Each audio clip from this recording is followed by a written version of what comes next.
lakkoofsa ilaallee jirra. Tiraanzistarichi kun amma lakkoofsa nuti galchinu lakkoofsa 25 fudhanne akka fakkeenyatti lakkoofsa 25 kana tiraanzistaroota shaniin akkamitti akka lakkoofsa baayinariitiin akka mul'isnu barree jirra. Qubeewwan akkamitti barreessa jechuun qubeewwan akkamitti tiraanzistaroota kanaan ibsuu dandeenya. Nambarii yookiin lakkoofsa ibsinee jirra yookiin dubbannee jirra. Qubeewwan fi mallattoowwan garaagaraa fakkeenyaaf akka mallattoo gaafii kan akka mallattoo raajeffannoo hammattuu kanneen akkamitti ibsuu akka dandeenyu ni ilaallaa jechuudha. Isa kana haa ilaallu. Tiraanzistaroonni kunniin amma tiraanzistaroota 8. Tiraanzistaroonni 8 kunniin amma on state irra jiru jechuudha. Isaan 8 kunniin iyyuu elektiroonii dabarsaa jiru jechuudha. Hojjechaa jiru jechuudha. Kanaaf elektirooniin 8 kunniin carraawwan meeqa qabu? Carraawwan meeqa qabu jennee haa ilaallu mee fakkeenyaaf.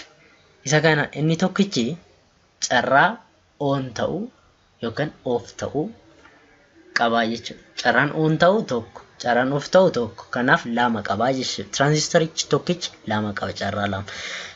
Isaan 8 kunniin carraa meeqa qabu? Carraa lama paaworii naa qabaa jechuudha. Naa jechuun lakkoofsa tiraanzistariiti. Asitti lakkoofsa tiraanzistarii 8. Kanaaf lama paaworii 8 yeroo jennu 256 ta'a jechuudha. Inni kun carraa 256 qaba. Possibility 256 qaba jechuudha.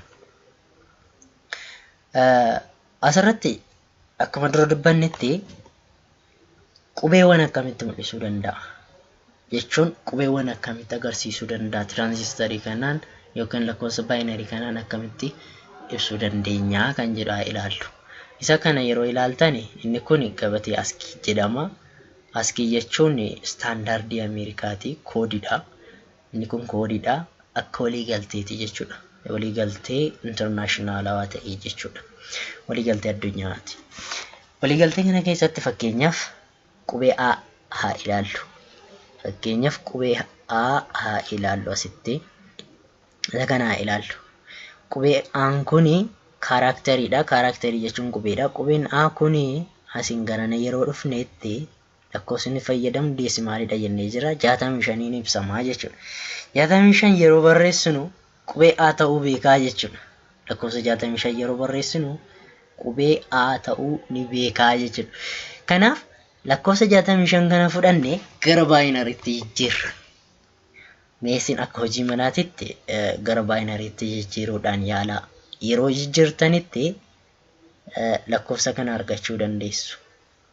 Yookaan lakkoofsa kana argachuu qabdu jechuudha. Inni kuni lakkoofsa baayinariiti. Lakkoofsa baayinarii jechuun 1 2 3 4 5 6 7. Inni kun tiraanzistaroota 7 ibsamaa jira jechuudha.